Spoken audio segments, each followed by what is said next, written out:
Namaskar, ladies and gentlemen. Warm greetings from India. Good evening to all those who have joined this session on scaling up clean energy investment in emerging economies. On behalf of Ministry of New and Renewable Energy, I have the pleasure to welcome you all. I am Dinesh Jagdale. I'm the Joint Secretary at the Ministry of New and Renewable Energy. I handle the international relations, and it is the first of its kind session which we have planned on the sidelines of the G20 presidency of India to discuss and deliberate on various issues. And the main topic for today is an important topic which is critical in achieving the energy transition, which is to scale up the clean energy investments in emerging economies. I have joined by two eminent distinguished dignitaries, and we three together would be having the first session. I would like to welcome Mr. Tim on. He is the Chief Energy Economist at the International Energy Agency, a well-known professional, widely recognized in the energy space, and I have the pleasure to be with me, for him to be with me today on this session. But the entire session would be moderated by Srijit, who will take over from now. Welcome all of you. Thank you, Mr. Jagdale. We are conducting this session in the spirit of sharing, because we have to share this mic. And I think that's probably a good thing, because that's certainly the spirit that is perhaps needed to drive greater collaboration across countries, agencies, and all stakeholders in what we're considering today, which is a complex issue of international cooperation at many levels. Personally, I'm delighted to be here to discuss, what is no less than among the most important subjects one could be speaking about and discussing and contemplating. Thank you to MNRE and CEW for inviting me to moderate the session. As a media person, climate finance and climate change and related discussions are the more esoteric things we tend to discuss in the media, and I'm very much here in the spirit of wanting to learn. And I think there is a bridge between how critical these issues are and how hard they are to comprehend for the common man. And I think there is a lot of work that needs to be done, and that's an area there where we have a role to play as well. We've gathered, there is a gathering of a tremendous amount of expertise in the room today. We'll start with a framing conversation with Mr. Jagdale and Mr. Gold, and then we will go on later to more wide-ranging panel to discuss all of these issues. The framing conversation, I'm going to open it up right away. I'm going to ask Mr. Jagdale and Mr. Gold to perhaps tell us the three most important questions to their minds when it comes to the issue of scaling clean energy finance in emerging, clean energy investments in emerging markets. Mr. Jagdale, maybe you should go first, and then Tim, and then we'll come back and talk about what are the answers to those questions as well. But first, perhaps we can frame these questions. Thank you, Srijit. And just looking at the experience that I personally has gathered in this renewable energy space, and to answer the question, I think the top most three priority things which I believe would come to my mind, obviously when you are raising funds. The first, and obviously in the renewable energy space, you actually come out on the risk associated with the raising the finance. And the primarily aspect that I believe would be the technology. We all believe that technology has, in some of the forms, has matured in some of the energy sectors, in some of the energy resources. And there are new emerging technologies that are coming up. And therefore, how technology risk is one of those which will also determine the speed, the scale, and the cost at which the finance will be raised. The second important priority, which I do believe, is the regulatory environment for the investment to come. And obviously, the regulatory environment is determined by the country's regulatory regime. The governments in determining the regulatory framework in each of the countries. And therefore, how do you determine the framework in which the investments are going to come? I think that is the second important priority, which I believe. And obviously, third is the market. We do believe that when we are talking of investments, market plays a critical role. The market is demand-based. It has the need. It has the proper consumption pattern. It has to be derived and determined by the local circumstances about how the renewable energy is going to play, or any clean energy space is going to play, and determine its applicability, viability, and the longevity at which it will work. So these are the three important things which I personally believe will be key in scaling up the finance.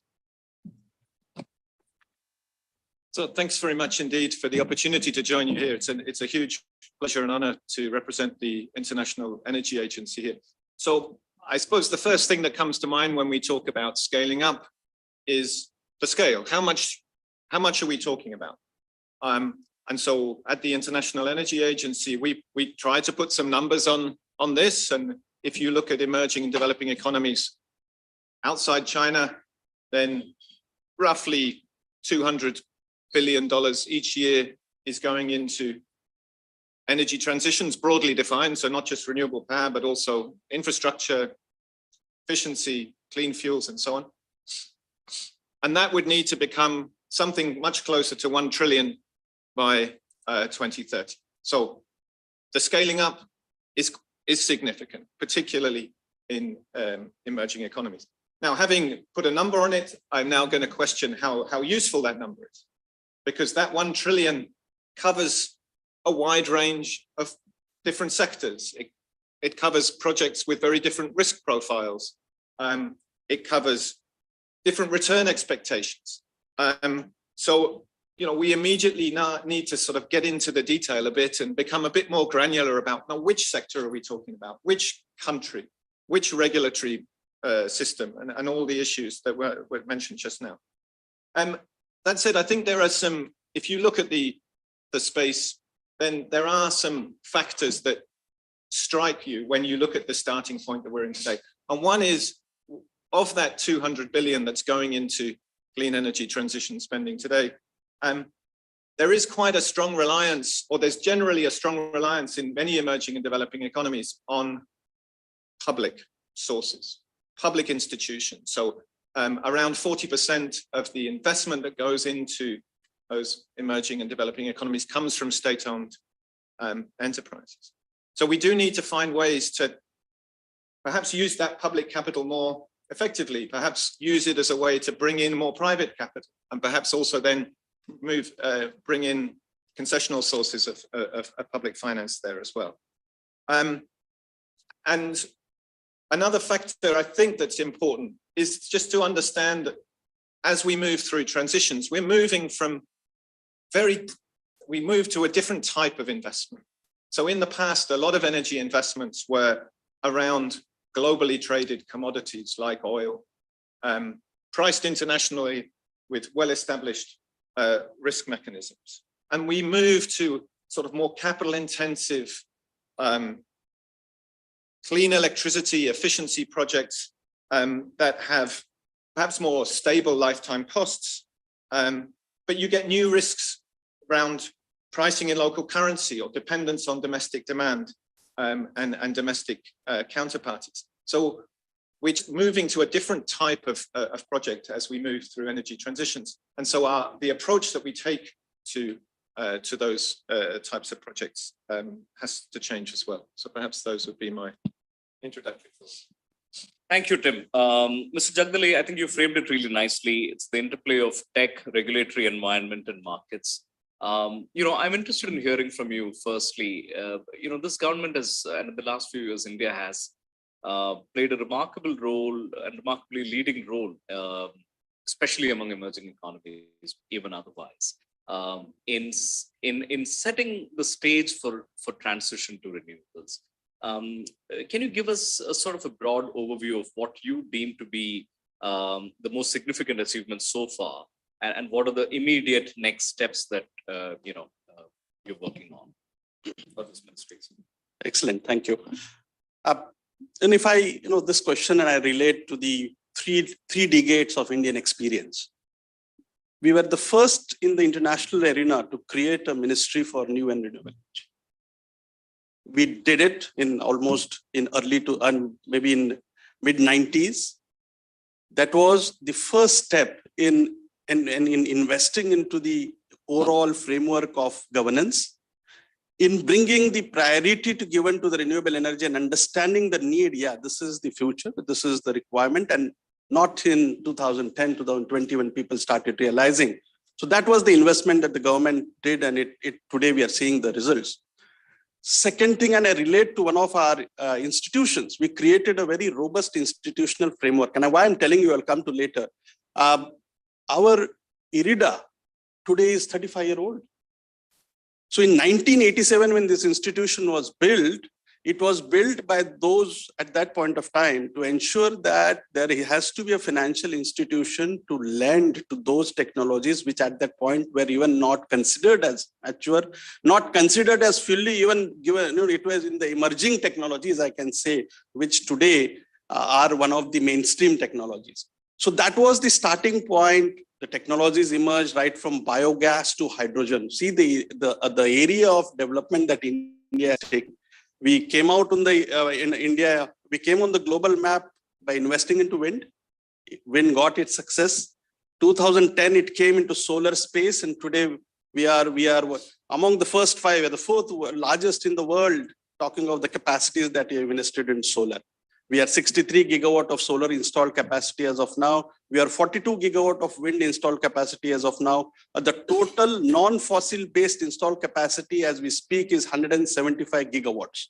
We are aiming to reach to 500 gigawatt by 2030. That means the quantum jump in the next 8 years from 2023 to 2030, it will be at a phenomenal pace and at a phenomenal rate.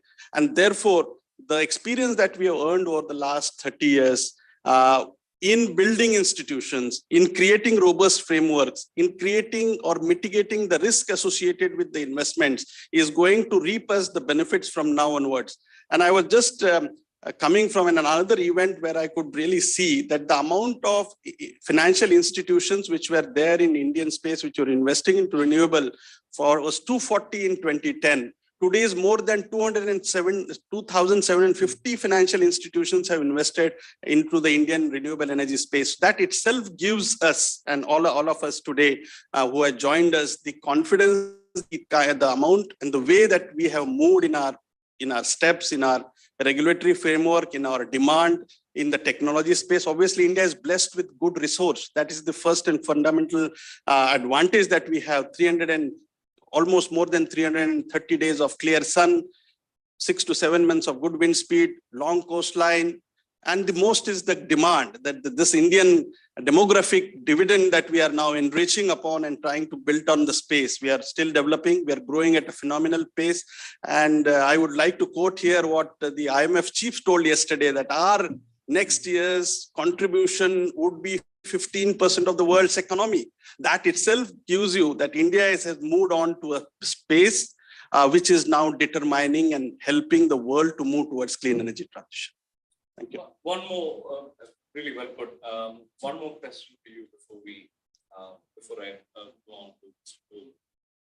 In terms of clean technologies, to my mind, it seems like there are two kinds. One is where the finance or capital required is taken care of by the market itself because they are viable technologies. The input output just works, right? And solar is an example of that. At the moment the business model started working out, we saw a tremendous acceleration of installed capacity. What are the technologies today that are critical that you deem in that particular category? And what are the technologies in the other category where you will need some financing that is not necessary? Thank you, very well placed. And this is actually the kind of deliberations that we are having internally as well. And if you really look at the bouquet of technologies that India, because of the advantage, the geographical advantage that we have, whether it's solar, whether it's wind, whether it's hydro, bio, waste, and obviously the derivatives of these technologies resulting into green hydrogen because of the technical advantage that we have. When we look at solo or the silo technologies of solar, probably solar photovoltaic, I can say, we have a 63 gigawatt of mature installed capacity and another probably 70 odd gigawatts under different stages of construction. Onshore wind has its own, it has seen the maturity into the space. We have capacity to manufacture in India of 13 to 15 gigawatts. We have 14 to 15 different manufacturers with 35 different models working in India. So these technologies, I can say, and even my friends from the financial institutions would agree, that they have now developed, they can stand on their own. They are there, they have shown their success rate in the industry, and the IPPs and the independent power producing companies since last probably 7-8 years have not seen any single investment, single support that they need from the government of India for making it viability or improve the viability. But what are the critical technologies? And we have deliberated a lot, and I would critically place before you. One is obviously we have come up with green hydrogen. Now, we all decarbonize electrical sector, but we need to go much more beyond.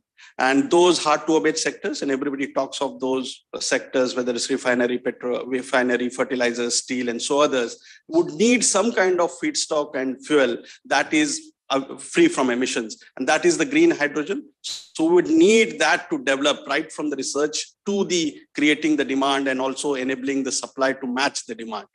The second is from an Indian perspective is offshore wind. We haven't, leveraged the long coastline that we have, but we want to enter into the offshore wind space. Obviously, until you create a very robust ecosystem across the value chain of offshore wind, we will still struggle to meet the parity at which the energy would be produced. And therefore, we would need some kind of enabling environment from the different institutions. I would urge them to look at it very aggressively. Is one of those is offshore wind. And thirdly, which I always say is that until and unless if you want to completely rely on renewable energy, you would need storage. And storage, we are technology agnostic. We have some capacities of pumped hydro. We would definitely like to utilize that. We have come with those guidelines from the government of India. But battery storage, and I don't want to zero in on any particular used medium in the battery storage, but battery would going to play a very critical role. And according to the estimates that we have within our electrical authorities, we would need a very substantial amount of battery ourselves within India to ensure that we have a round-the-clock renewable energy power. That's where we're moving. I think these are three important to-go emerging technologies that we all should follow. Like a quick comment from you on wind. In the Indian context, has it lived up to the early promise? Has it been somewhat, of a flatlining kind of an experience? It's a potential yet to be realized. Yeah. 695 gigawatt measured potential at 120 meter above ground level. It's a huge potential that Indian territory has. And this doesn't even count the mainland and the island potential across their coast. So that's a huge potential that we have. We did start with wind, and you were aware in the 90s and the 2000s, we did phenomenally well, but that where the technology was emerging. What it brought to India was the technology to be manufactured in India, and we have almost all the global players which are manufacturing and assembling the wind turbines into India, used for onshore, but also exported across Asia Pacific and back to the Western world as well. What happened? I think we were moving from a certain kind of methodology in creating those capacities. And obviously there was slight shift. There was one which we came into a sudden shift from the feed-in tariff to the bidding regime. Then obviously while this was evolving, an entire world came across issues which no one had the answer. That was the pandemic. Obviously in 2020, it was a major bottleneck. But what this brought a further bottleneck was the supply chain. The supply chain issues within India, labor displacement, whether the procurement of raw material within the country, within the state also had affected.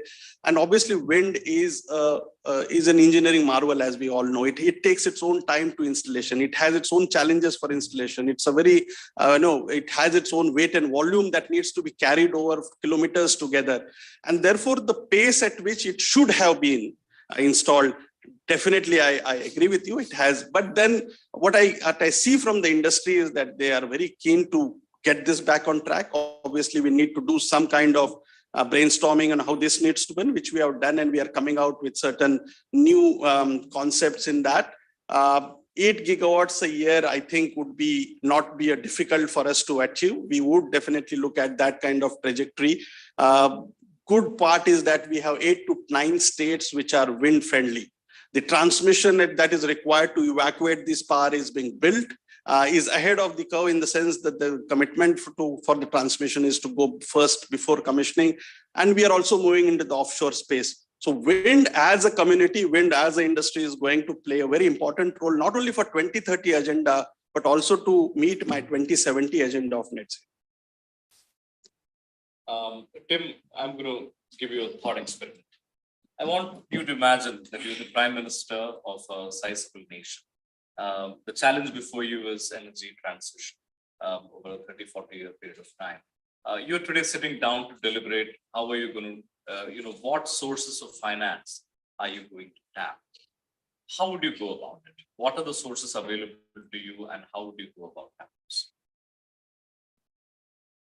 Well, I think you need to match them to the investments that you know you're going to need. And I think it's going to be quite different across the sorts of categories that have been very well expressed by the Joint Secretary.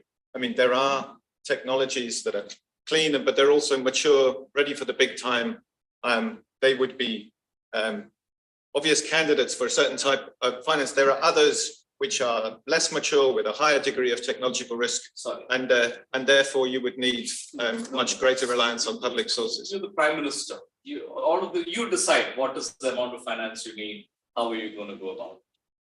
But I think the first thing to recognize is that the size of the challenge is not going to be met by public sources of finance. So I don't control all of the variables that I would need in order to resolve this problem. So I have a certain quantum of public funds available, and I can maybe call then upon some multilateral engagement as well. But the math, it doesn't add up for a reliance on those sources alone. So the creative part is then turning that amount of public support into the much larger amount of investment that you would need. And that brings us into a discussion about what is the appropriate role then of public finance, and how do you then use that to de-risk some of the investment opportunities. And for us, a very important first step in de-risking is to understand what risks you're talking about. So you really need to get into some of the detail of the different sectors and understand, well, why is it that private money is not coming in? What are the obstacles that then prevent those flows from happening? And how can you judiciously use the public money that is available to you, both domestically and internationally, in order to resolve some of those issues? And one way that we look at it at the International Energy Agency is, well, we go and talk to practitioners, talk to financiers and say, well, for a given project, what cost of capital do you apply to that kind of project?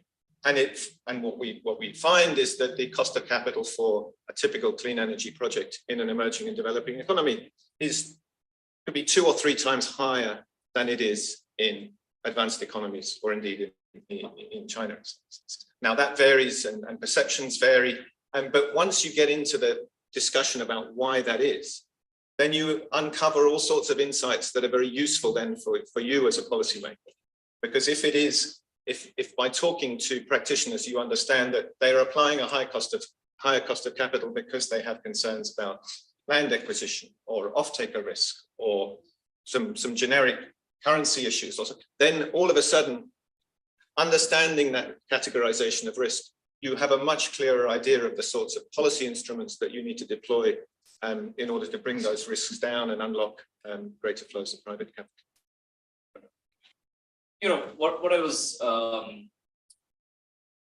what I want to understand a little bit is this. Now, I understand a few different pools of capital that typically somebody who's trying to deal with, you know, future planning would sort of readily have access to. One, of course, is, you know, your own sovereign funds. Second is private capital, like domestic private capital. Another would be multilateral agencies. Fourth would be foreign private capital seeking returns, and fifth would be foreign private capital with, say, an ESG motive, and, you know, perhaps even other ones. What is how do we think about all of these different ones strategically when it comes to a mix?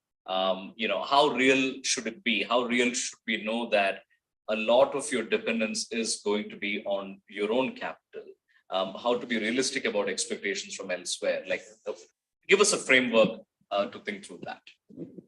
Well, there, I think the pioneering role of India is very interesting, because among the economies that you could look in particularly amongst the emerging and developing economies, it is distinctive for relying more on domestic sources of finance and the ability of bringing in also a private capital. So I think you would, a first thing you would do is look who's doing it well and see the sorts of things that have worked there. And when it comes to sustainable finance flows, we also track those at the International Energy Agency, and they've risen very substantially in recent years. But what's striking about that is that for the moment, they are deployed almost exclusively in advanced economies. We haven't yet found the mechanisms to bring that source of finance to this pressing problem, this pressing need, to harness it to the development needs of emerging and developing economies. And that's why I think it's very important in the G20 context and the G20 banner under which we're gathered here, that India is raising that issue very strongly in the G20 discussions, because I think that's an exceptionally important issue also for leaders at G20 level to think through what sort of mechanisms might we need in order to bring that capital to where it's really needed. It's 6 o'clock, and therefore we'll open up further. But before I do that, Mr. Jagdale, I have one last question to you as part of this framing conversation about the role of multilateral agencies.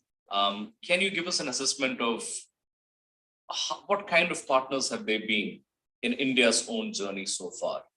Amazing, underwhelming, or a lot more can be done? Amazing, yet more can be done.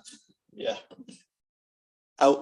I should compliment, first of all, and thanks all the multilateral institutions to partner with India. Firstly, I think the role and to understand the need, the kind of needs, and obviously to adapt to the needs is a very critical element in making that investment successful. Obviously, every country has its own challenges. India has its own challenges. But what is important from a multilateral perspective to look at India, obviously, is the scale, and we all know the scale at which we work. But it is also important that we are 35 countries built in one country. It has its own challenges. It has its demographic differences. It has its own, but adapting to those is one. Adopting to the kind of technology India embraces is second. And I do believe, and whatever I've seen in this role, I really would like to see that they have done what they could.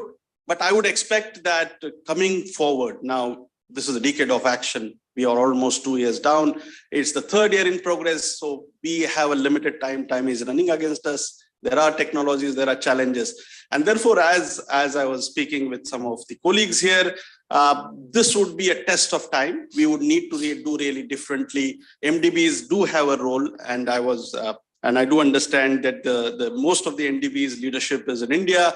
We are talking on the lines of G20, and therefore the kind of message that I would really like to place here for MDBs to look at Indian pace, look at the Indian scale.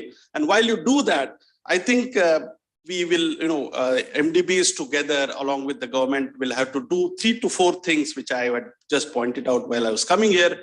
One is obviously we'll have to, while we incentivize private capital, we'll have to see how together public and private, along with the international capital, can scale up further. So incentivizing private capital is critical. We'll have to bring in some kind of de-risking instruments into place. Obviously, the currency risks are there, the geopolitical risks are there, the supply chain risks are there, but then it is the country's framework and the amount of experience that the MDVs have. Obviously, the kind of experience that they would have garnered looking at almost 150 plus countries would be tremendous to bring into the kind of blend that they would be able to provide. So that is one, is bring their expertise to de-risk the instruments, de-risking instruments. And obviously, we'll have to now do a separation. We'll have to create a separation between matured and emerging. Emerging would need hand-holding up to a scale and a level up to for a finite period, so that once they are achieve that scale of investments, that scale of installations, then obviously they will be on their own. And obviously there will be some kind of revisiting the capital adequacy to free of capital, but that's obviously I think they do. But I would really like to place here that we as the Ministry of New and Renewable Energy value the partnership with all the key multilaterals, because they have been a part of the early journeys into renewable. And I'm sure, and we have been discussing whether it's green hydrogen, whether it's offshore wind, or whether it's battery storage, they will be partnering with this country. Thank you. Thank you. My attempts at trying to get something controversial of you has so far been highly unsuccessful. But anyway, we'll now open up to the wider panel. My real compliments to CEW and MNRE for managing to bring together such an amazing grouping of experts. Mostly men, but unlike what it seems here, we also have a woman participant, so it's not entirely a man. Could have been a little better, but it's not entirely a lost cause. All right, Mr. Pradeep Kumar Das. So welcoming to this discussion as we open it up. Mr. Pradeep Kumar Das, Chairman and Managing Director of Indian Renewable Energy Development Agency, the pioneering IREDA. That is, sorry, we haven't met. Yes. Hello and welcome. Mr. Kannan, Director of Finance of Solar Energy Corporation of India, welcome. Mr. Mohit Bhargava, Executive Director and Head of the Renewable Energy Division at NTPC Limited. Welcome. Mr. Pradeep Tharagan, Regional Advisor, Energy Transition Finance for South Asia at ADB. Ms. Namita Vikas, welcome, ma'am. Founder of Optus ESG LLP and Senior Advisor, Climate Bonds Initiative UK. And Mr. Gagan Sidhu, Director, CEW Center for Energy Finance. What I want to do is, I want to open up the discussion, the preliminary round. Again, as I asked our, in the framing conversation round, if we could do a round of opening remarks with what, to your mind, are the top two questions when it comes to the topic at hand. We can go clockwise, starting with you. Good evening. Actually, we have a huge target, actually, as Mr. Jagdale told. 500 gigawatt is not a very easy target to achieve. It needs huge investments. Actually, we have estimated that we may require around 23 lakh crores of rupees by 2030 to achieve this target. And as a representative from SECI, why SECI and what we have done, let me also start with that. Today, actually, let me give the background, if you allow, actually. We started as a small company in 2011 as a not-for-profit company, when the mission was 20 gigawatt by 2020. Subsequently, the mission was changed and enhanced to 175 gigawatt by 2022. Today, we are talking of 500 gigawatt by 2030. So almost 35 gigawatt has to be tendered every year. And that needs a lot of, basically the demand creation is one issue, and the supply chain, that is also a big thing. And the major issue is that availability of land and transmission infrastructure to cater to this type of development. And we have estimated 23 lakh crores of rupees, and that to 20 lakh in generation side and 3 lakh in transmission infrastructure development. So maybe we have also contributed a little in development of this sector. And today, Very modest of you. No. After quoting, very large sums, he says, we played some role. Let me tell how we have contributed actually. Today we have awarded 57 gigawatt of renewable capacity, out of which 47 have been power sale agreement has been signed with the utilities, and 17 gigawatt has been commissioned. We are in a turnover of 10,000 crores with more than 30 billion units of trading of power. But the target, what Government of India has said is huge, and our contribution will be much more than what we have been doing so far. So we are working in that direction. And the main issue is that arranging the financial resources and how we are going to get huge resources. Given that we have got banking sector, we have got NBFCs like PFC, REG, and they are doing a good job. But how you are bringing private equity and private capital, international money from the international institutional investors, how we are going to bring and how we are going to cope up with this requirement. That is the main question. Then the second is that how we are able to get the supply side. Because 500 gigawatt is a huge star, out of which 280 is solar and 140 wind. So availability of equipments, that is a big issue.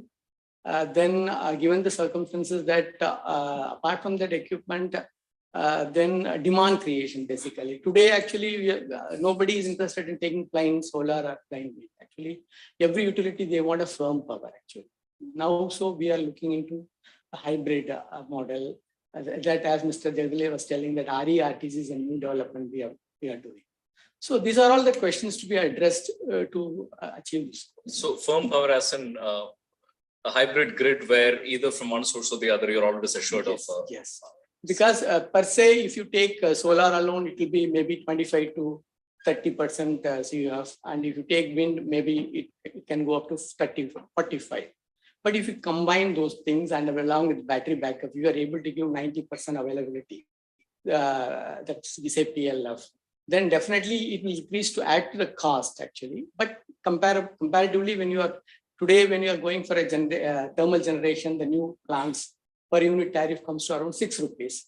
But when we have brought a tender for RTC, round the clock tender, we could get the rate at 4 rupees levelized cost of energy 3 years back when we tendered 400 megawatt capacity for RTC, which has been sold and projects are under construction. So now we are working out solar, wind along with the battery, and RE-RTC is the time of it's a need of the hour. And now utilities, we are dealing with almost 35 utilities all over India. And everybody is interested in going for around the clock tender, and they are interested for meeting their demand, basically their load requirements. So we are working in that direction. Definitely we'll be able to achieve. Very interesting. I want to come back to you for multiple things, but after we do run this. Thank you very much for having me. If I could just say a few words about ADB and how we're preparing ourselves to support our clients, and then perhaps talk about one or two of the risks that have not been mentioned so far. So Asian Development Bank is a multilateral development bank. India is a shareholder, the major client. And, we are sort of really preparing ourselves to be able to help our clients with the energy transition and broadly climate change action. So the first thing we've done is we've made a commitment to become climate bank for the Asia Pacific. Our president is committed to deploy $100 billion of our own resources between 2019 and 2030. That's a lot of money for ADB, but it's a tiny fraction of what's required, as Tim has been reminding us. So we are going to have to be really strategic. We want to do things that are the most difficult to do, that commercial banks will not necessarily support. That is our role. And then help the weakest and the most vulnerable of our clients to be able to actually benefit from transition. So that's one thing. Second thing is we're also making sure that everything we do is climate aligned. So all of our activities on the sovereign side, so business with governments, is going to be Paris aligned by July 1 of this year. And then on the private sector side, 85% of our operations are going to be Paris aligned by July 1 this year, and the rest by 2025. So again, making sure that we don't inadvertently support carbon lock-in or support Paris non-aligned action. So that we made that our corporate mandate, right? And the third thing we're doing is if we realize we need more money, and our balance sheet can only do so much. So we are looking at some innovative structures, and one of the approaches we're looking at is called the Innovative Fund for Climate Action in the Asia Pacific. And this is really using guarantees. So our shareholders would guarantee some of our exposure. So that helps us to take that off our plate, free up that headroom so that we can lend even more. So these are ways in which we are kind of gearing up and raising ammunition, right? So that's all on the financial resources side. But we also realize that we need to think differently and act differently. Our clients are demanding that of us. So we're going through a fundamental reorganization and a new operating model where we're going to break down silos. Traditionally, we've been working, energy people, water people, urban people, roads people, transport people, if you will. That's not going to work anymore because the energy transition cuts across all these sectors. You're talking about irrigation and agriculture, solar and agriculture. You're talking pump storage and, some other use of that water, or you're talking about electric vehicles, transport and electricity at the same time. So we need to be able to come up with innovative solutions for the problem. So that's the part that where we as a team are kind of reinventing ourselves, right? Those are all the sort of things that I can think about in terms of ADB's work. Now, I'm completely, I can't help but echo what Mr. Jagdale said, that technology, regulatory support and markets are critical. Because anybody that's been in the lending business will tell you money is not everything. And there is this phrase that people in the lending business use, right? Too much money chasing too few projects. You see it all the time. I mean, I'll give you an example. Indonesia, there was $500 million of hyper concessional climate finance approved for geothermal projects and energy projects writ large. The money sat unutilized for 5 years. 5 years, there were no projects. A plethora of reasons, right? Lack of bankable power purchase agreements, drilling risks, so technology risks around geothermal. You need to spend $10 to $20 million of risk capital to be able to prove the resource before you can develop it. So who's going to bring up that money? Private sector doesn't want to do that because the risks are too high. So, and then there are issues around, raising capital, cost of capital, domestic content. So money is not everything. It is a lot, but it's not everything. So the government's role is super, super important. I'll just end with one risk that I think we are beginning to sort of really think about is the whole idea of just transition. As we start to prepare to transition at scale, it is never too early to start thinking about people behind the transition, right? Communities, individuals, workers who are going to be impacted. How do we make sure that we don't, like the digital divide, we don't create a new energy transition divide where some people benefit and the others are left behind, right? I'll give you a few examples. This has already been seen in places like California and Australia where solar rooftop took off in a big way, right? So people that have big homes, rooftops, can afford the solar plant, put it up, they go off the grid, right? So what does the utility do? It has to collect its fixed costs from a smaller rate base, which means the tariffs go up for those that don't have the big roofs. So it's a very regressive transition. Okay, you've seen that with electric vehicles. Capital cost of an electric car is high, but the operating cost is low, right? On the other hand, in internal combustion engine is the other way around. It's lower on the capital cost, it costs more to run it because of fuel costs. So we don't want to create a situation where the rich have EVs and save on OPEX, and the poor are stuck with the IC engines and paying for gasoline that's imported. So we want to make sure that these changes are not really regressive. And we want to make sure that communities around, say, coal mining regions and coal-fired power plants have alternatives. So reskilling, new sorts of economic activities, all of that has to be done. And we've got to start now because we know transitioning communities takes a lot of time. So I'll stop here. Thank you. Yeah, thanks for that. I think, so one way to sort of answer your question, which is what are the two big questions that are on my mind, is to give a little bit of background on what I do. I work at a think tank. I work at the Center for Energy Finance at CEW. And the mandate, as it were, the center, is to mobilize the immense amount of capital that is required to effect the energy transition in India as well as other emerging markets. So with that sort of background in mind, there's two fundamental questions, right? What is the scale of the challenge?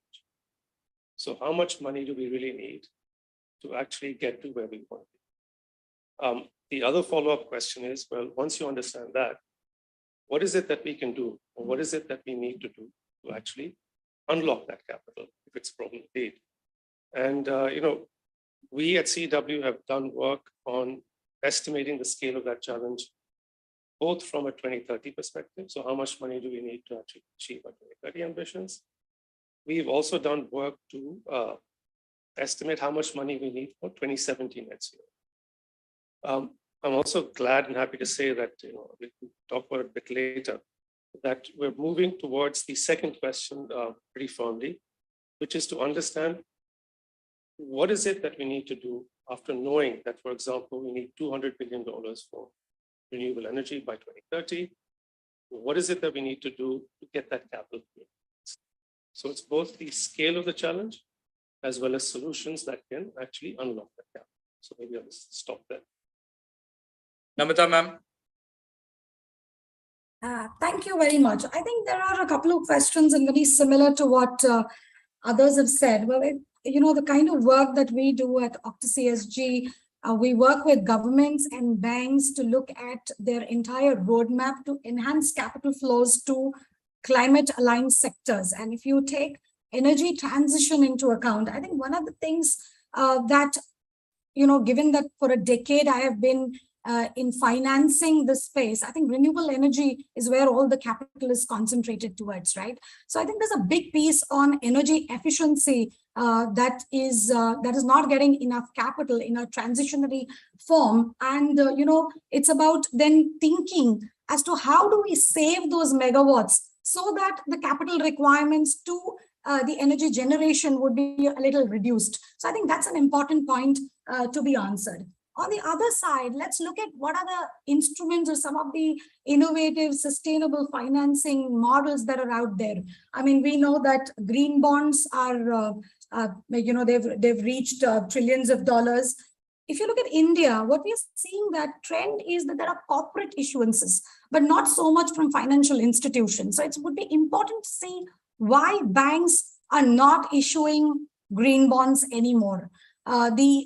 A sovereign green bond has delivered on a greenium, and that's good news. So I think, can we take some examples from that and see if there are more issuances? I think that is one of the other questions. And then I think one larger question is, which I think Mr. Jagdale, Tim, and the other panelists mentioned, is how do we leverage public capital to draw in more and more of private capital? I think that is a very important point, because what's happening is the risk appetite of private sector is not as much as it should be. And that is, of course, because the ROI or the risk adjusted returns that they're looking at don't match the long-termism that is there as far as these kind of projects are concerned. So how do we leverage public finance? How do we have risk mitigation funds that would draw in more of private sector to come and look at these sectors?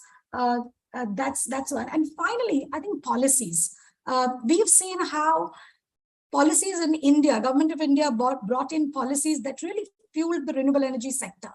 It was on the back of the policies. I mean, when we issued the first green bond in 2015, it was because of there were certain tax exemptions that were given by RBI, and that's why the green bond was born, right? So can we look at fueling the sector, the energy transition with more policies, and what would those policies look like? So I think these are some of the questions that I would really that come to my mind. Thank you very much.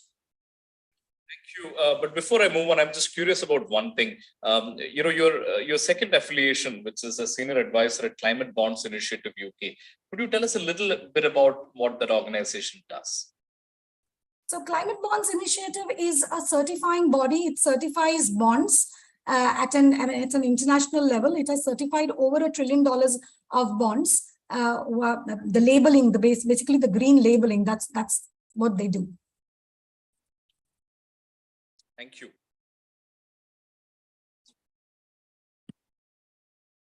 Thank you. And first and foremost, thanks to Dinesh Jagdale for asking me to join the panel.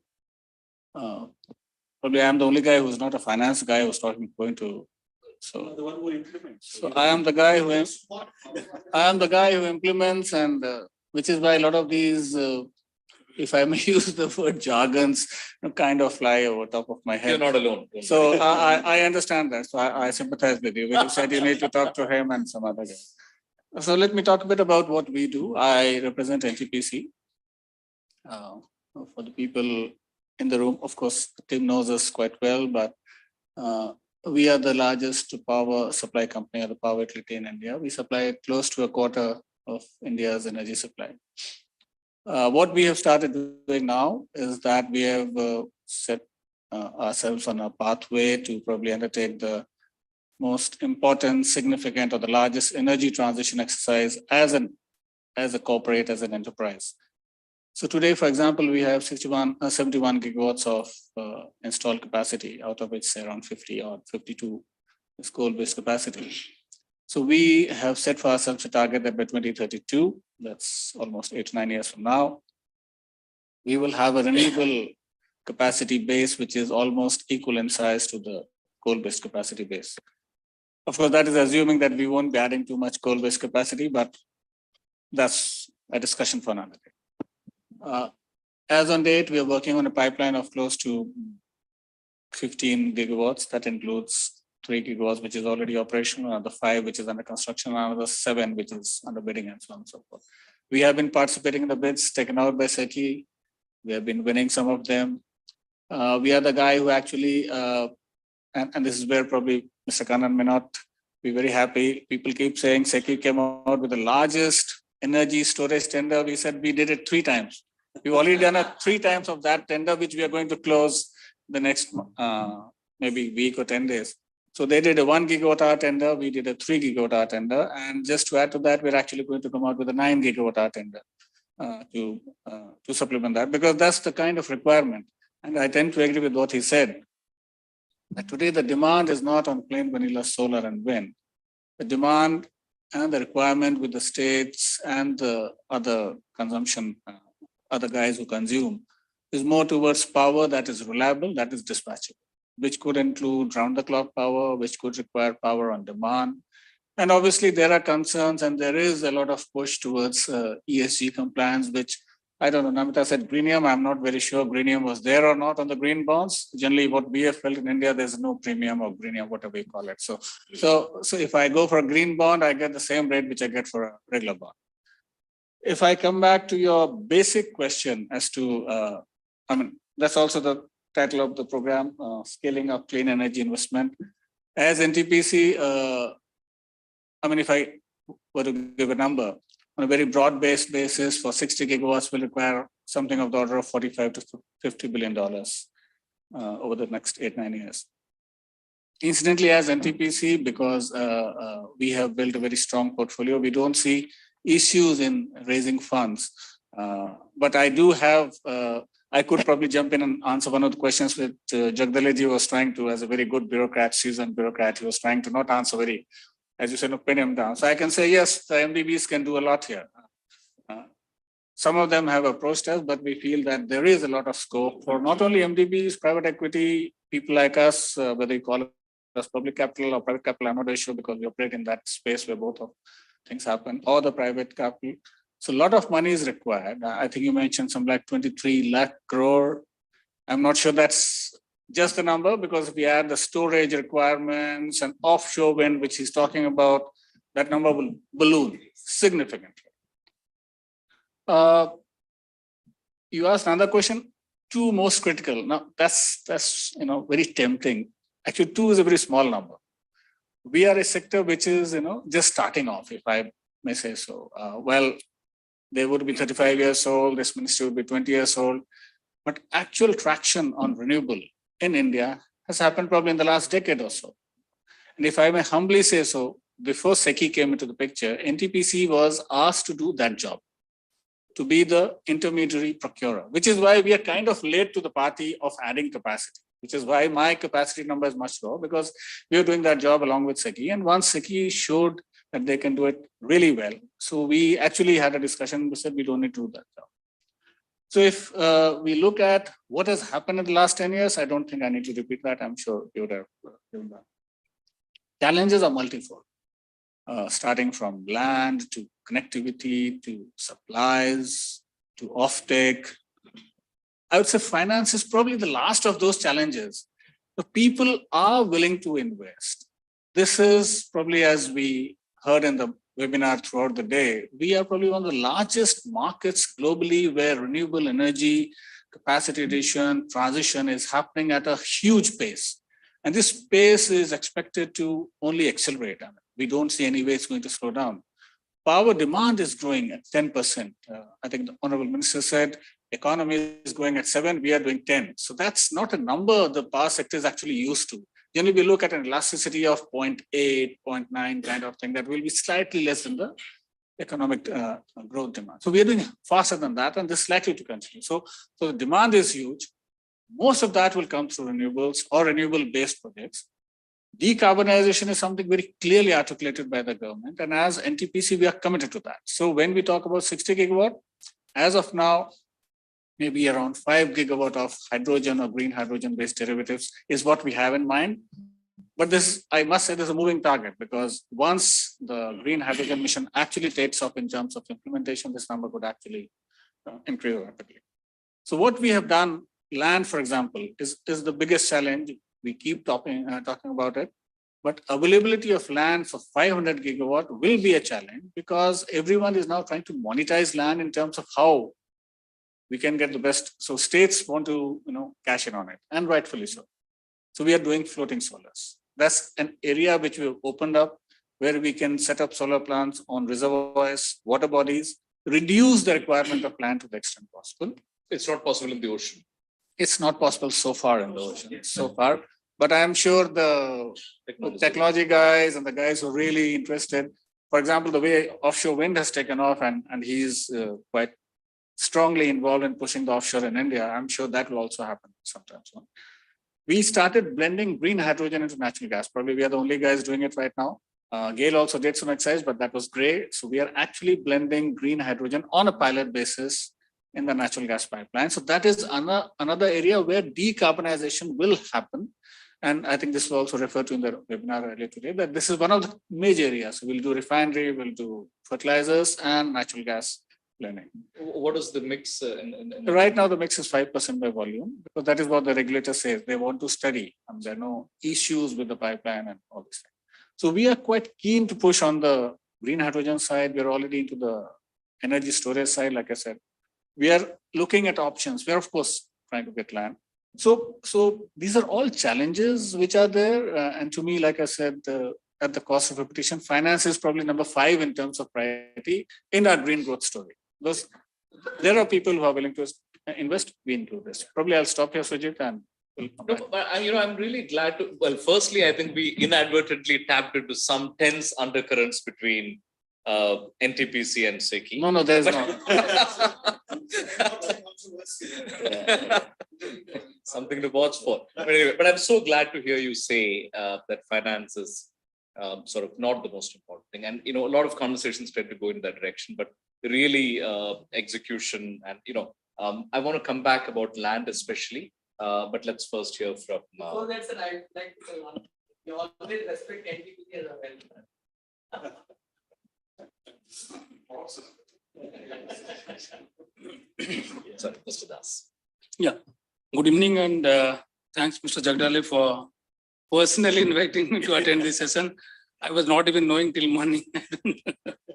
And the whole day we are in post-budget webinar discussion where Honorable PM opened up and inaugurated, and then the Honorable Minister was throughout the day, in which I think 5-6 ministries, power, MNRE, MOPNG, environment and forest, road transport, all. So, which is confirming that there is a holistic approach to energy development, energy transition, decarbonization, all the things to happen in one go, which was not there. First, I'll contradict Mr. Mohit that he said that he's not a finance person. I think we all are finance person. The time is money. We used to hear from the childhood. Then nowadays we are hearing information is money. He is having ocean of information with him. So he's the most powerful and finance person. Wish that was true. And See, when we say finance, we only talk about this rupee, money, dollar, or currency. It's not like that. Finance itself is an entire system. It's like the oxygen to your body. It is not least priority, it is most priority. You have all the technology, you have the thoughts. When you go to set up the project, you need finance. And without that, you cannot do anything. Now, already Mr. Jagdale has said that 35 years we are there. And Mr. Kannan has already talked about 23 lakh crore, I'll say around 24, 25 lakh crores. We had calculated which is equivalent to 300 billion, what we require by 2030.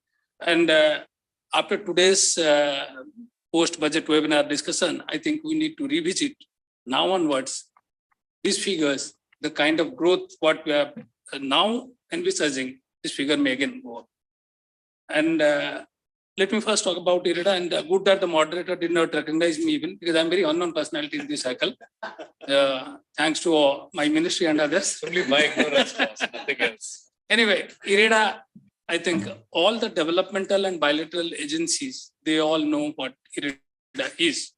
IREDA is having 30 years of relationship with ADB, World Bank, ADB, KFD, all the agencies. And we have very mature relationship with them. And I think we should be grateful to them. They handholded us, which is today established technology that is through their support and our constant involvement with them and the ministry's guidance. IREDA is there since 35 years. If you segregate what is said, that if you see in true sense, renewable has developed in the last 10, 11 years. With, I think since 14, 15, with the new government in power, and then things have changed and entire focus is on this energy transition and renewable development. But if you see 35 years, 10 years and 25 years, your initial development was happening. When the thing is mature, then the speed happens. Like you are learning to drive a car. You may take some month or two to learn, but to speed up, you may require 6 month time or 1 year time. So that speed, what it has taken in last 10 years, it is first government's push and government's commitment and the stakeholders' involvement. And see, whenever any sector emerges in India or anywhere you look at, government supports. But here in last 10 years, if you see, private sector is developing. The finance part, if you see all the new projects, what it is, mostly by finance, developed by private sector. If you see IREDA's loan book, in 32 years, it was 22,000 crores. And now we are 38,000 crore. And we are going to reach 50,000 crore, expecting to 50,000 crore by this year. And that means 32 years what we did. In 3 years, we are doing much more than double, 1.5 times almost. So that means IREDA's system, concept, and other things are matured. I'll give a couple of examples. To set up a renewable project, you have the developer, but for the EPC contractor to fund, no banker was there available to lend. IREDA designed a product a couple of years back, 3 years back, to fund them. That is called project-specific short-term loan. When we say short-term, generally in our accounting parlance, 1 year we consider short-term period. But there are instances where renewable project can be executed in 6 month time also. Then it's short-term of short-term. So even, and the banks and other agencies who are not ready to take up this kind of, and they don't have a product as such. We know NBFC was having, and IREDA designed that. That is one example I'm giving. Then the developer are bidding. Like SECI came in 11 years back. 11 years, speed has taken up. SECI's role is demand aggregation and enabling provision so that the developer is not government security and demand, two things they are ensuring. And rest of the thing IREDA is doing. And IREDA was doing earlier. So out of the single, as a single handholding agency of MNRE.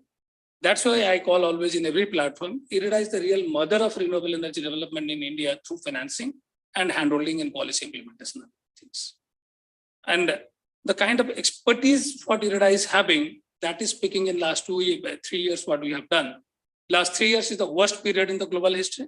We have done the best business in last 3 years. Now from lender's perspective, if I say around 70 billion has been invested in green transition, 59% towards RE. And if you see non-RE, the NPA is around 14%. The RE, the NPA is 3.7%. And the IREDA NPA is 2%. And if you see 5 years back, IREDA's loan book, largely to the private sector, almost 95 to 97% was private sector finance. Today, we have around 75% private and 25% government. And NPA happens in private sector. Despite that, our NPA is 2. And what do you do to threaten the projects to pay up? Why is it so no, low? there is nothing like threatening. You have to handle. Those are gone days. By threatening anybody, you cannot achieve. You can achieve once. See, we, as I said, we played a motherly role, hand-holding and NPA. See, first of all, the risk for construction of a project execution of RE is a very short period. You are taking short risk. Post COD, you do not have any risk. Largely, if you take solar, wind, even in hydro also, unless there is some ecological imbalance, and it is a hilly area located project. Other than that, I don't think you have any much risk. And if you see the finance cost, pre-COD may be around 20 to 30%. Post-COD, it will be 70%. So finance is very important in case of RE. Post-COD, it is 70% cost is finance cost.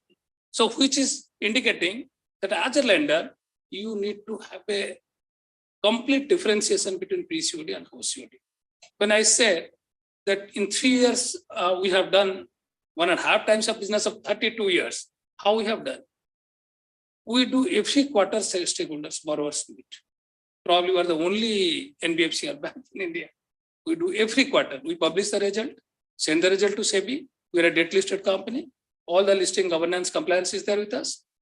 And after publishing the result, immediately go for a stakeholders meet. And we take the input from them.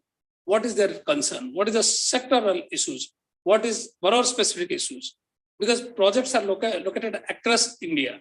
And every project is different from different locations. So as a financer, you need to handle them and understand them. So those are gone days when the lender will lend and sit idle and leave. Today, you have to put your GPS into your finance so that you have to track any point of time where your fund is flowing. If that is in place, NPA can, which was probably earlier missing. Now, we had 7.8 NPA in March 20. We are yet to complete 3 years and we have gone to 2. I'm talking of net NPA. Now, coming back to this multilateral and bilateral agencies, last 3 years, we have not run any money.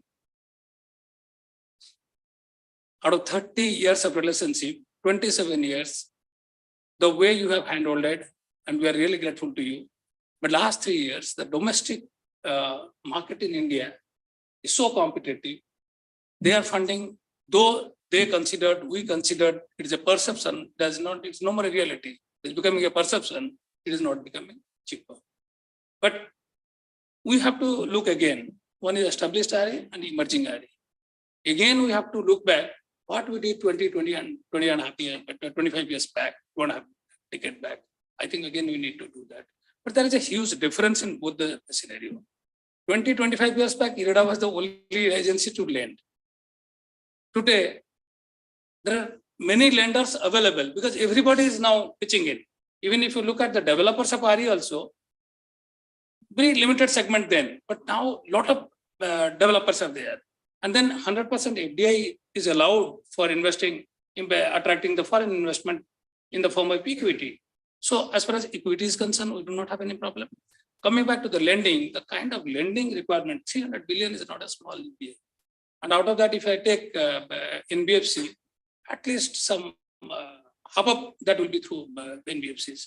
And already Mr. Kannan said, apart from IREDA, we have other 2 major agencies with the Government of India, that is REC.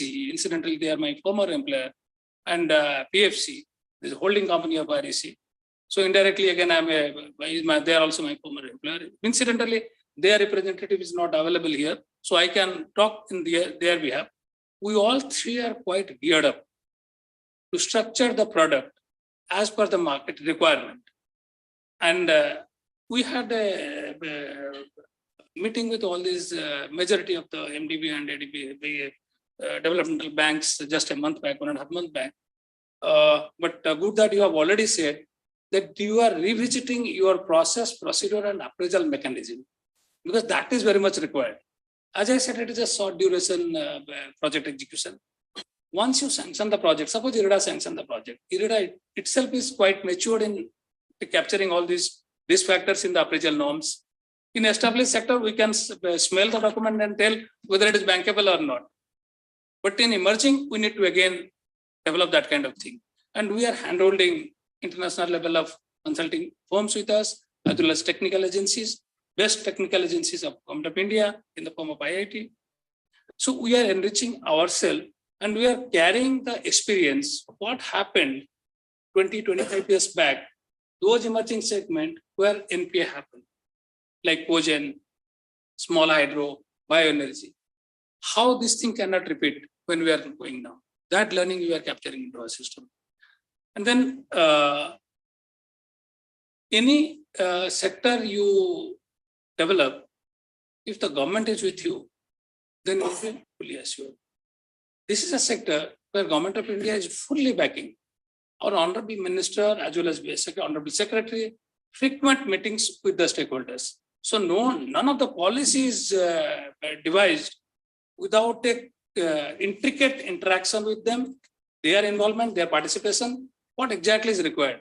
And then in time tweaking, the dynamic approach of addressing the issues, that is in place. So that is giving a sense of confidence. So that is enabling you a guaranteed demand side.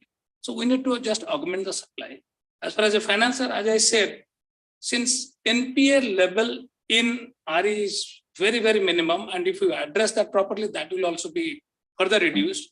So lending part will not be a problem in the time to come. And as everybody said that there are huge challenges, and I also agree, but at the same time I say, India is having the competency, maturity, and capability to handle any kind of challenges. The example is how we have handled the COVID issue. That itself is an example in the global scenario. And today, I was fortunate to be with the Honorable Minister in the last IRENA Assembly in Abu Dhabi, when he was quite vocal on this, that we do not require now support of developed countries, but we require their support for supporting underdeveloped countries. And if you see the growth of RE in the global CAGR, it is coming around 8.5, something like that. If you see the India, it is coming around 17 something. You see IREDA, it is coming 20. In a sense, India is leading from the forefront for RE development. IREDA is leading again forefront from the within India. And as far as bond market and other thing is concerned, till that we do not have a defined green taxonomy. We have already submitted a concept note, and it is already on the move. And I'm confident that very soon Government of India will be notifying green taxonomy. When Mr. Mohit said that green bond and other things would not get any differential rate, mainly because of that. We talk green bond. If you say IREDA is the only organization who is dealing only with green financing, but do not have any borrowing preference when we go to the market. But when we define the green taxonomy, and then we have also suggested there that minimum 2% of these pension funds like LIC, insurance, pension and PF, other funds, 2% of their assets, they can park in this so that a base will be created for that bond market. And once that is in place, today we have only institutional bond market, then the retail investment will come. And it will not only be a question of putting money, showing the interest of the en masse public, which is very much required. Creating a en masse awareness and their commitment, their involvement and their participation, that will enable the guaranteed growth and success to you. Thank you, Mr. Das, for very perceptive and detailed and passionate sort of comments in this regard. Now, what happens if in a 45-minute discussion you put 6 passionate and knowledgeable leaders, you run out of time, right? So basically, that's what has happened. So it's been an amazing session, and for me, a lot of interesting learnings. We'll have just another quick round of comments, but I just wanted to summarize some of the really interesting things we heard. In what you said, I mean, if we have 22% ROI and 2% NPAs, then what is the issue? To my mind, I came here thinking that RE projects will have much greater asset quality issues, much greater NPAs. But it's very heartening to hear that IRIDA projects in RE space have. No. I said 22,000 are the loan book 3 years back. 22% ROE is You said no, 17% is India and 22%. That is our CAGR growth rate of the RE Oh, split. okay. Not your return. So. But anyway, but Still they make good return. But low NPS is nonetheless a heartening one. Sure, do we have time for one last quick round? 1 minute each. Love that format. Okay. So one thing I'm keen to understand, either of you could address it actually. When we talk about estimating what is the amount of money needed for transition, etc., how do we calculate or how do we factor in the evolution of technology, right? Because 10 years ago, if you ask somebody how much money would you need for X megawatt of solar, it would be very dramatic. The cost changed dramatically, right? So how do you factor in those calculations? But a quick round of closing comments from everyone. Please stick to the time. It's been a lovely discussion. We'll end on a great note. Starting. Actually, yeah, you will. Yeah. So maybe on this point, because that's something that we talk about a lot. And in fact, the costs of the technologies that we're talking about are also a function of deployment, because deployment allows you to generate economies of scale. It allows you to generate learning. So in the literature, you'll find that there is, I mean, it differs across different technologies, but there's quite a good and predictable relationship there between cumulative deployment and the pace at which costs come down. So you need to take that into account because it's a very dynamic part of the energy transition equation. I strongly recommend that special earmark by insurance companies and pension funds towards RE sector because we need huge money, and we are highly optimistic to implement the government targets. So I think we need some specific earmark by the insurance. When the retail investors also they have to happen. But then infrastructure investment also. So they're all opportunity and they are also rewarding funds. As he said, he's doing money for the short term. The construction is huge. When the project comes up, I think will not be much. And nowadays people are refinancing the loans and they're getting it cheaper capital. So we are optimistic about Thank you. I think if I could just echo what Namita had just briefly mentioned, energy efficiency. I think we're spending a lot of time now focusing on renewable energy, and we aren't spending as much time on energy efficiency, and that's a lost opportunity. It's always more fun to stare at a giant turbine, wind turbine, or a solar array. The weatherized building doesn't have the same kind of cachet. But I think as we talk about energy transition, we definitely should not forget energy efficiency. But that's a topic for another day. So I'll stop. Yeah, so I think, when we talk about renewable energy, it is primarily debt finance, 70–80%, whatever number you want to talk about. And there are 4 engines of debt finance. There's the domestic banks and NBFCs such as IREDA. There's the domestic bond market. There's overseas institutions and overseas bond market. I think despite what Mr. Bhargav is saying, because he's in a lucky position where NTPC is able to raise money, very easily. It's going to take collective investment from a host of players to get to that $200 or $300 billion, whatever number we're talking about. And in order to make sure that there's no slippage, I think all 4 engines of debt finance should be firing. So far, most of the debt capital that has been deployed towards Indian renewables has come domestically, from domestic banks and financial institutions. The overseas bond markets have done a bit, green bond markets, but they're very cyclical. So 2021, there was $5 billion that was raised by RE developers overseas. This year, it's negligible. So when you have two engines firing and two not firing very much, I think it's incumbent to make those that are not firing, get them to kickstart. And I think the domestic bond market is a big missed opportunity and just waiting. Because the Indian bond market India is very unique that for a country of our size, the bond market is actually smaller than the equity.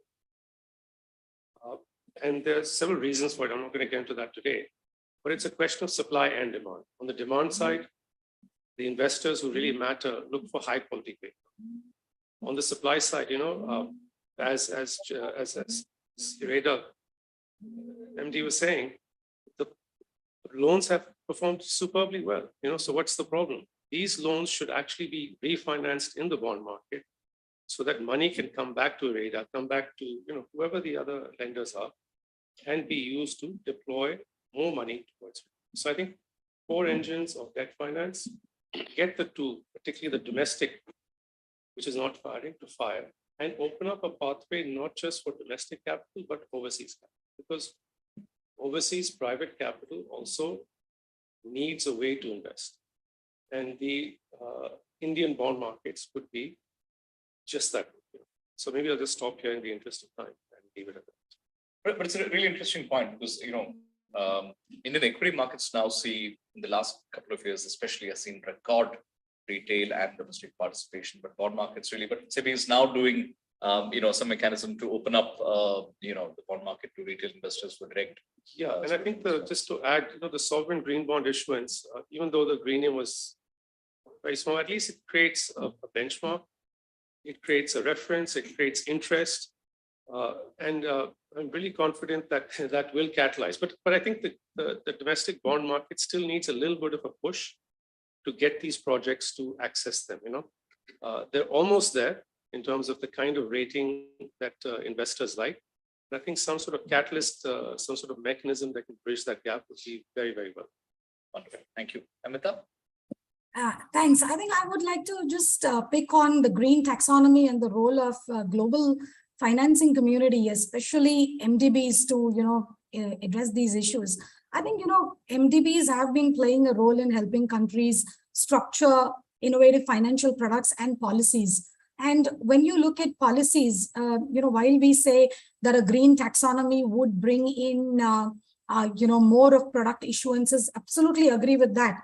But I just want to point out that, see, in the EU market, there is a taxonomy, but there is also a crackdown on ESG funds right now that's happening, and investors are divesting from some of the, not aligned ESG funds, right? So I think policies, because different countries are on varying transition modes, and so is India. Therefore, a one-size-fits-all kind of a policy may not be useful or maybe detrimental. And therefore, how do we have a policy that is in principle unified to drive net zero, Paris goals, the SDG agenda? At the same time, it's flexible and adaptive to each country for this, achieving the transition trajectory that one is looking at. And, however, I think unification of ESG ratings, I think that is one area, because that's a lot of confusion in the market and for investors.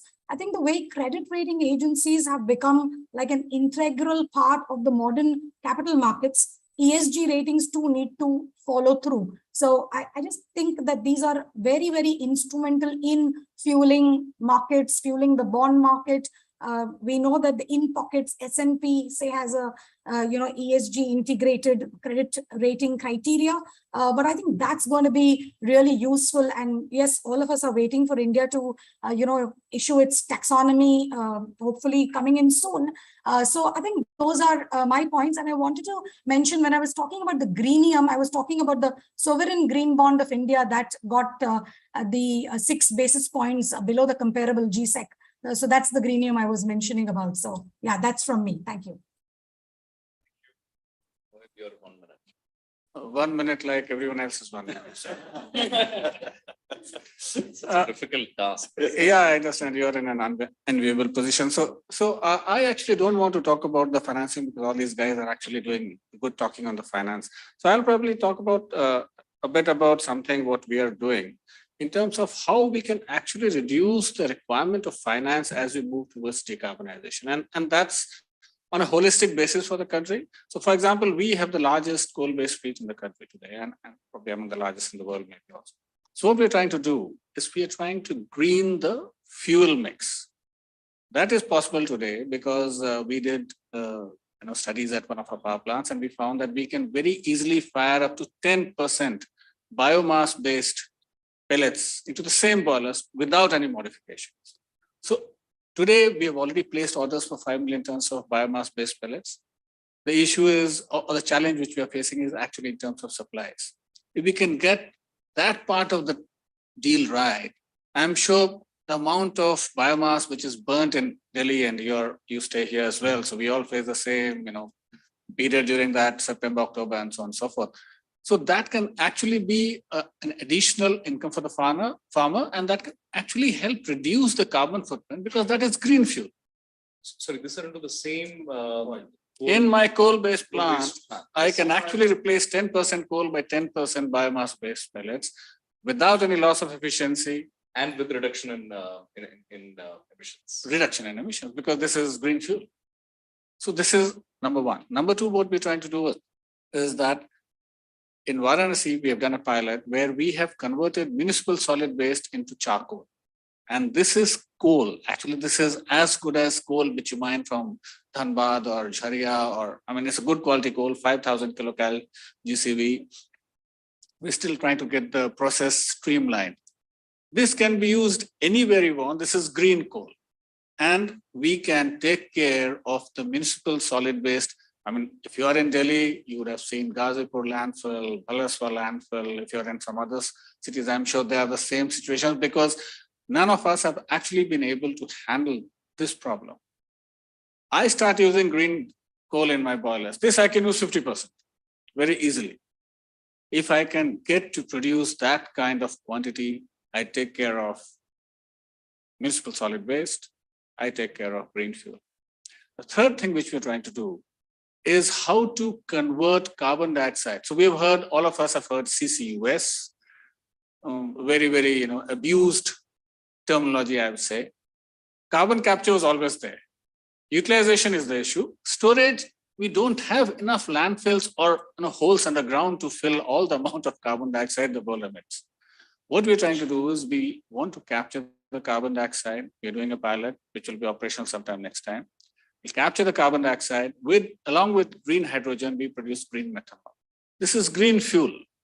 India today imports 90% of its methanol requirements. This can be totally replaced by this. The amount of carbon dioxide our coal-based plants emit, if we can capture that, green hydrogen, green methanol. So these are just three of the things which you're trying to do. What this will do is, these are low-hanging fruits in terms of the CAPEX requirement. Like I said, my boiler does not require any modification to fire the biomass-based pellets. My boiler does not require any modification to use this green coal.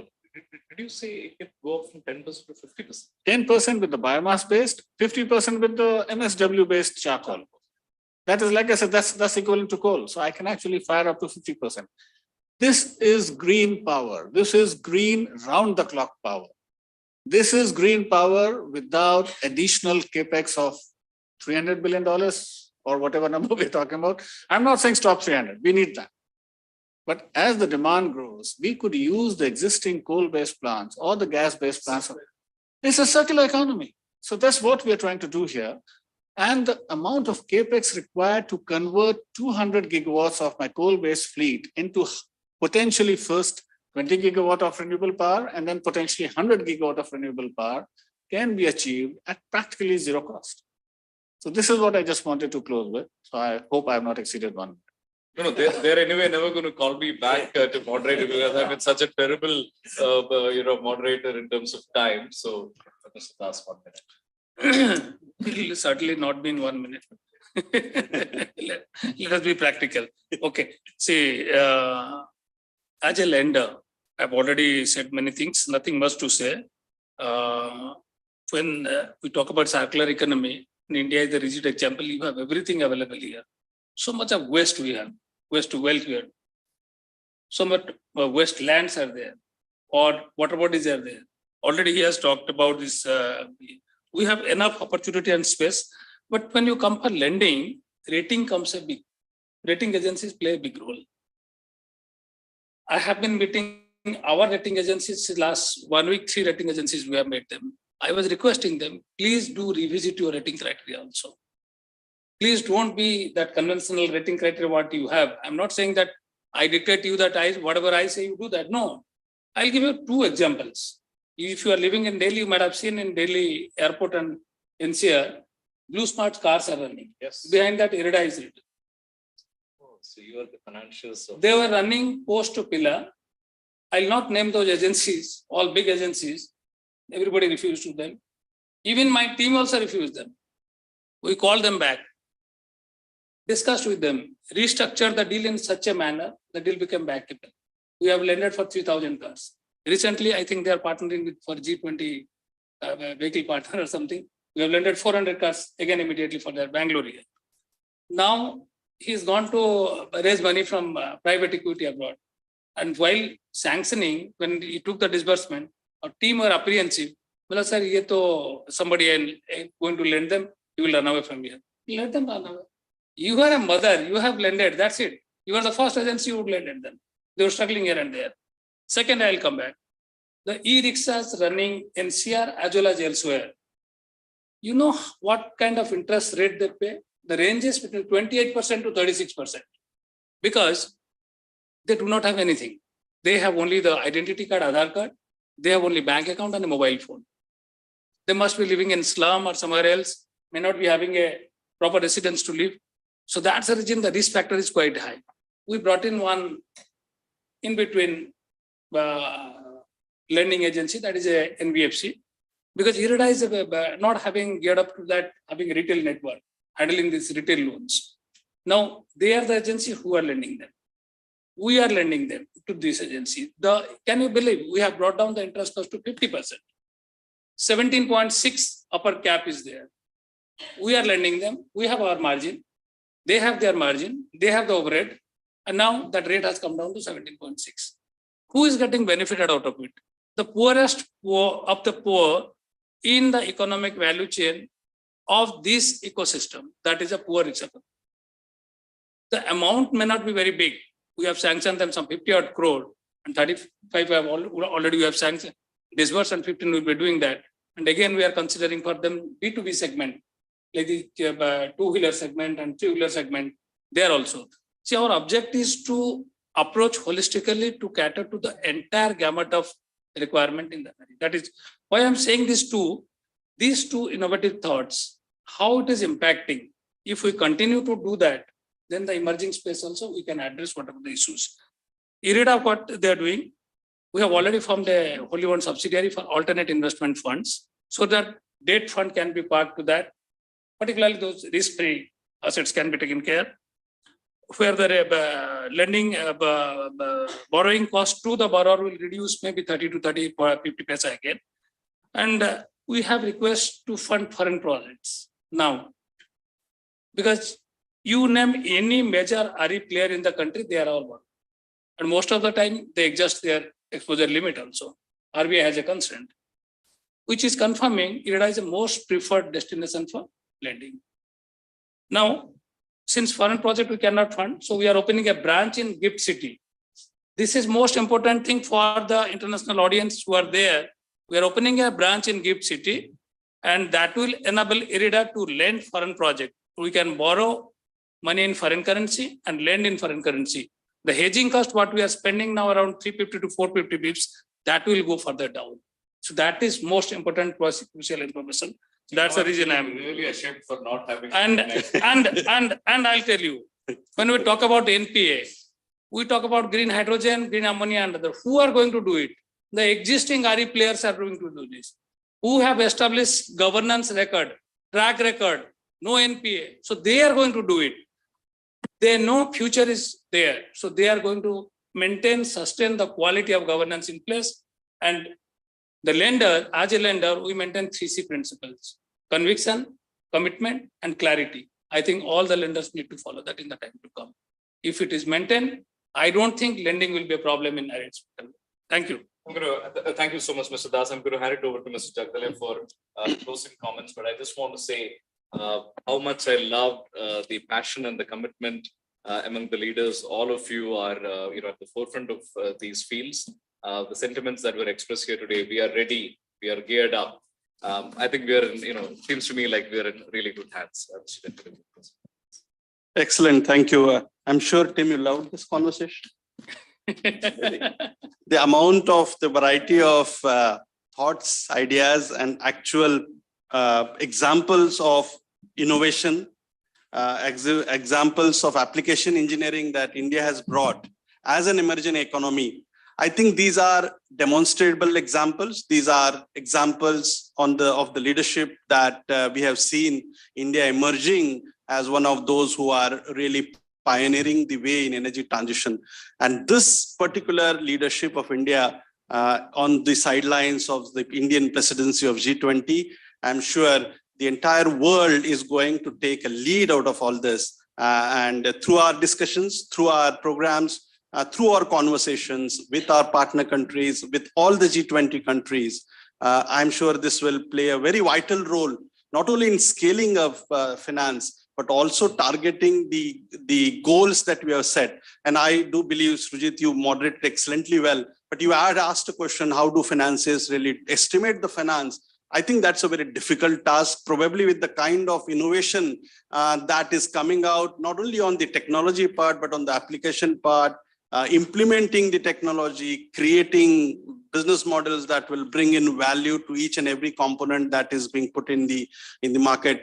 We are talking of 2070, some talk of 2060, some talk of 2050. But what is important for all of us is what we do today, what we do tomorrow, and what we do to end of this decade, because that is going to set an example for the world to believe what is the next level of commitment that everybody should give. And as a country, we have this ambitious target of 500 gigawatts.